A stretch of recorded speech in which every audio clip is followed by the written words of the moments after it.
What's up, guys? Welcome to Daily Dose of Reddit. This is your host, Zach, and today's subreddit is r/IDontWorkHereLady. This story's called, I thought what happened to me was an anomaly, but this sub proves how commonplace this kind of stuff is. When I found this sub, I was amazed at how many people had similar experiences to what I had happen. I just thought it was a rare alignment of the planets that caused it, but now I see how certain people are ridiculous and entitled when it comes to retail workers and where they see them fit in the social hierarchy. Anyways, here's my contribution. About 10 years ago, I worked as a delivery driver for AutoZone. Worked my morning shift, did my deliveries and other BS, and headed home. Realized I was out of toilet paper, so I stopped by Target on the way to pick some up. Found the toilet paper aisle and headed to get my brand. I'm picky. I was deciding between the biggest pack they had or just the 4-roll, doing the math and figuring out how much I had to spend that week. I noticed another customer had entered the aisle and was heading towards me, so I stepped forward assuming she'd pass behind me, and I went back to the big decision I had ahead of me. My concentration was broken a moment later by the distinct clearing of a throat in that way that it's only made to get someone's attention and not in a very polite way. I never considered that she thought I was an employee and just thought I was in her way. I looked at the gal and smiled and said, "Excuse me," stepped even closer to make room, assuming she thought I was in her way, and went back to what I was doing. "Well, are you gonna help me or what?" I was completely caught off guard. I was like, what in the heck is she asking me for help for? And I kinda looked around in that way you do just to make sure that you aren't misreading the situation. That's when I saw the Target employee in their red shirts and khaki pants pass the end of the aisle when it hit me. I'm wearing my red shirt with the name tag. I can understand the confusion now. I turned back to her and tried to laugh it off to save what I thought would be her embarrassment for mistaking me for a Target employee and tell her, "Sorry if my shirt confused you, but I don't work here." Thinking she'd be like, "Oh, silly me, you have a good day." And I'd be able to respond, "No worries at all, you take care out there." But heck no, that couldn't be how it went down. She then proceeds to respond with, "Yes, you do. You just don't want to help me," with a noticeable edge in her voice and narrowing her eyes at me. At this point, I'm freaking gobsmacked, asking myself if this is really happening, because it just seems so absurd considering this was pre-Reddit for me and I'd never heard about something like this occurring to anyone else. I tell her, irritated but still not really urinated, just nonplussed. "Sorry, but I work at AutoZone." She just kinda loses her temper now and says something to the effect of, I'm freaking lazy and she wants to know the name of my manager so she can let them know why their employee is lying to customers, refusing to help them, blah, blah, blah, blah. Then I uttered the line that made me laugh when I found this sub because of how true it was, and said with as much indignation and righteous fury I had. Screen warning. "I don't work here, lady!" She got ready to start in on me again, and I cut her off. "Look, I've got black pants. They've got tan." I unclip my name tag and hold it out, shaking it at her. "See? Freaking AutoZone, not Target. Now go away." She starts winding up again to defend her idiocy, and by that point, I'm freaking done. So I grab the toilet paper, can't remember if I got the 4-pack or the big one, sorry, and I gave her a final F you, and walk away as she's squawking on behind me. Seems like she was trying to figure out which AutoZone I worked at. I could only assume so she could come by and spread some of her unique dookie headery around there as well, and probably ask to speak to some type of manager or call corporate or any of the other unfortunate normal BS we've all become accustomed to on here. So yeah, that's my story, with the reality of how weird people are in retail. I'd have called her a Karen here, but I know a couple of really great Karens, so I kinda avoid the term, but I can see why it has become so prevalent. I no longer work retail, and if the universe is kind, I never will again. But to all you retail workers getting ready for the nightmare of Black Friday and the ensuing holiday season, I wish you well, and I hope people genuinely treat you like people and appreciate you being there. I know I do. My man, let me tell you something. If you think that something that happened to you was just a one-off thing that just happened to you and is really rare, I can tell you right now, if it's dependent on someone being really stupid, then it definitely happens all the time because people are always stupid. This story's called "Small Shop on an Industrial Block Would Often Be Mistaken for Something Else." I used to work at a small machine shop on an industrial block. The addresses were all jumbled up and the block was poorly planned, but the majority of the businesses there didn't really deal with the general public, so it didn't really matter. Every now and then, we'd have someone knock on our door looking for a different business. No big deal. The block was really confusing. 2 buildings behind us was one of those Asian massage parlors. One day, while it was just me and my boss at the shop, we got a knock on the door. He went to get it while I kept working. They exchanged a few words, then my boss turned from the door and shouted out, "Hey, OP! We giving out palm careers today?" We both laughed our asses off while watching this red-faced little man jog away from our building on the security cameras. We had a couple other seedy-looking folk come to our door, but most of them would scurry off without saying anything once they saw we had only machinery and dudes inside. You see, that's a funny story because this dude got caught trying to solicit prostitution, and then he ran away. It's funny. Okay, this story's called Can of Robot Kickass. I've never been on Reddit, but when I heard about this subreddit, I knew I had a story to tell. A bit of background. Last year, I took about 2 months of MMA courses. I had never gotten in a fight, but I have been itching for one ever since I took the course. Fast forward a couple of months, I'm at a local Aldi's. I am and was in college at the time, so I barely get any sleep and I can be very monotone. That particular day, I had stayed up all night studying for a test and was in no mood for anyone's crap. I see a little boy, probably 4 or 5 years old, jumping for a cereal box. There was an older gentleman in a wheelchair next to him. He calls me over. Despite my crappy mood, I can't say no to children or the elderly. I treat my elders with respect, and little kids are so full of wonder and excitement that I take any chance I get to leave a positive impact. The man in the wheelchair asked me to help his grandson get his favorite cereal. I tell the man, sure,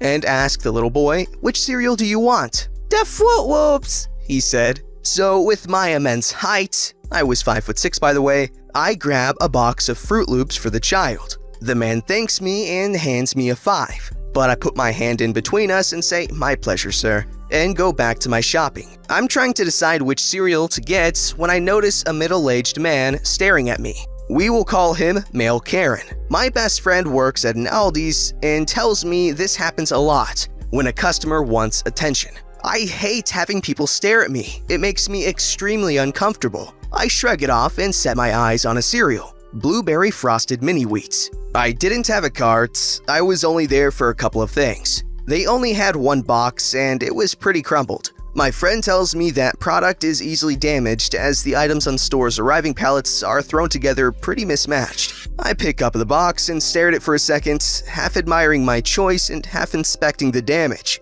As I stare at it, I feel a rough tap on my shoulder. I'm easily startled and I hate unknown physical contact. So I flinch and let out a shaky "God!" as I run towards my aggressor. It was Male Karen. "Are you just gonna stand there or are you gonna come help me?" It took me a second to process as I was running on negative 12 hours of sleep. My happy demeanor from helping the elderly man and his grandson was gone. I stare at him for a few seconds, blank-faced, and respond in my monotone voice. "What?" "I said, you need to help me. Now where are the damn canned foods?" This was my first time in Aldi's, but I decided to go because I only needed a couple of things. I responded to Male Karen, keeping my monotone, because I had already had enough of his crap. I told him, "I don't know, dude." I see Male Karen getting red.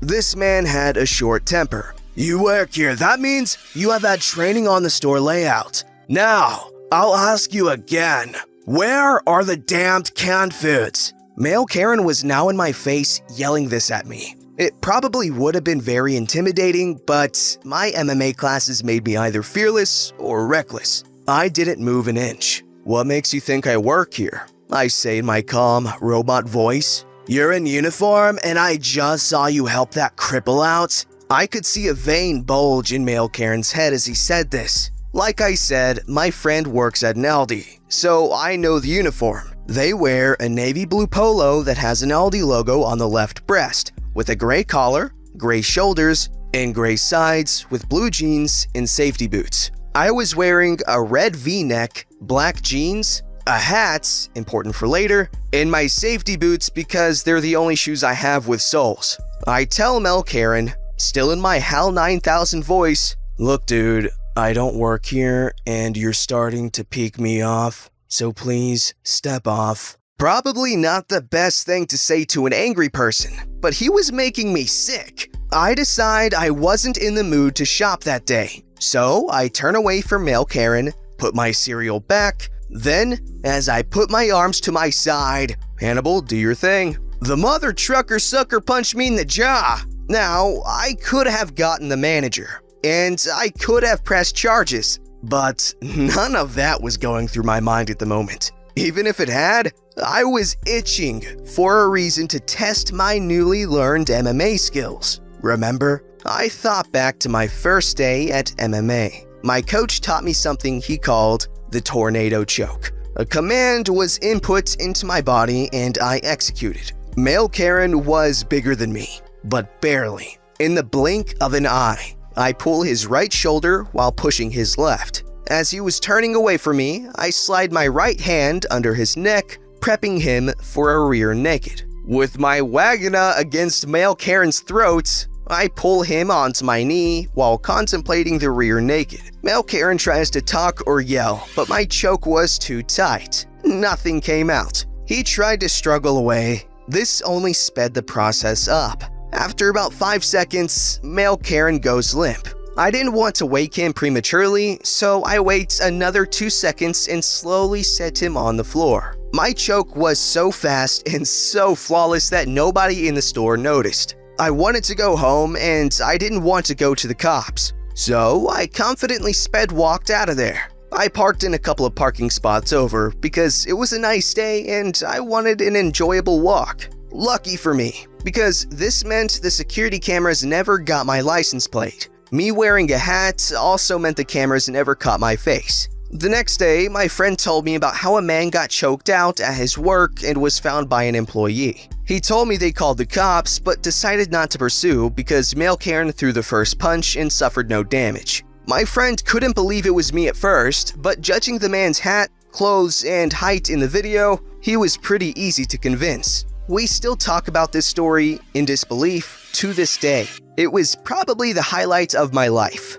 This story's called I Do Work Here, but Not Right Now. This happened in May 2013. Where I work, you are allowed to clock in and out up to 9 minutes early. And this particular day, I was doing that. One of my coworkers and I both did this regularly, and we both ended our shifts at the same time that day at 4:51 p.m., if memory serves me correctly. I will also add that where I work, company policy prohibits people from working off the clock, requesting or requiring others to work off the clock, and ignoring it when others are working off the clock is also prohibited. Signs are posted in the lounge and also near the time clock to remind us of this policy. This is important for later. After clocking out, my coworker and I walked to the entrance together, looking forward to the restful evening ahead of us. As we passed the final department before reaching the checkouts, an older coworker, I believe 75 years old at the time, approached us. I had no idea this woman had any degree of entitlement, but I learned in these few seconds how wrong I had been. Let's meet the cast. There's me, your host for this journey, nice coworker, entitled coworker, other coworker. Entitled coworker was from another country, so her English was not perfect. She approached me with an empty shopping cart and asked me, "You clock out?" "Yes," entitled coworker replied. That is the best way I can write that sound people sometimes utter when they mean no. Entitled coworker then grabbed my arm and proceeded to pull me toward the empty cart, which she was expecting me to take to the front, despite my telling her that I had already clocked out for the day. Nice coworker, perhaps sensing an escalation, took the cart to the front because, as I described, he is a nice person. Me addressing entitled coworker, "You know, I'm off the clock, and for that matter, so is he. But he was going that way." I'm bowing up to my full height, which was significantly taller than entitled coworker. It is against company policy to request an associate to work off the clock. I then walk away from entitled coworker, who called after me, "You watch what you say." Other coworker, some days later, told me that entitled coworker had complained to him about the incident, telling him that since I could have taken the empty cart to the front, I was in the wrong for not doing so, and apparently ignoring the fact that she was breaking company policy by asking who she knew was off the clock to perform work. Not long after that, entitled coworker sadly became ill later that year and had to resign from her job. Entitled coworker passed away later that year, and I have been told she was still complaining about this incident while she was on her deathbed. Okay, well, that's kinda sad, but wow, how petty do you have to be to take that to your deathbed? Jeez. This story's called A Little Karen Revenge. This can probably put under a few other subs, but I think it fits here the best. Background. I used to be an hourly manager for Walmart, worked nights, and had all the typical Walmart people incidents. The company underwent a lot of changes, and promotion was looking grim, so I left on good terms with the store manager. I still live close to my old store and needed to grab a few things before taking my family out to dinner. It was Father's Day, so I had khakis and a blue button-up on. I happened to bump into my former store manager, and we caught up for a bit. We had been talking close to the registers, and as we parted, Karen came screeching at me. I looked at my former boss, and he grinned and nodded. Here's the cast. Store manager. Me. Karen. Security. Your cashier has verbally assaulted me and has humiliated me in front of all those customers. Points at a cashier. Side note, I know this cashier. I hired and trained her. She had also babysat for me on several occasions. I'm good friends with her family. Slow down. Please start from the beginning. That little bench told me my money is no good here. She wouldn't run my card and called me trash. Me, seeing this as a scam for free stuff. Well, please come with me and security can take a statement. I am sure they can pull footage from the register while you fill it out. I begin heading towards the security office and she begins to follow. But at the mention of register footage, she stops cold and begins getting louder and irate. I want my items! I want them now! While she is screaming, I recognize the head of security walking our way. I understand, ma'am. Please come with me and this will go quicker. Security stops to talk to store manager and I gesture for Karen to follow. We make our way to the security office. Store manager and security in tow. Security opens the door and lets Karen in. Inside, the footage is already on the screen,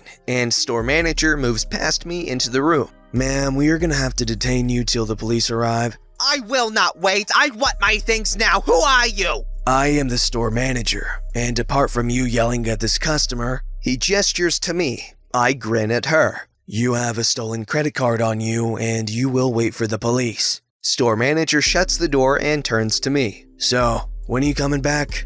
As much fun as that was, I am not. I have had my fill of retail. My little revenge on Karen's. I never told her I worked there. I acted as a concerned customer. Turns out the card was stolen and flagged. She got upset over her stolen card getting declined. Ladies and gentlemen, we got him. It's always a good day when another Karen ends up in jail.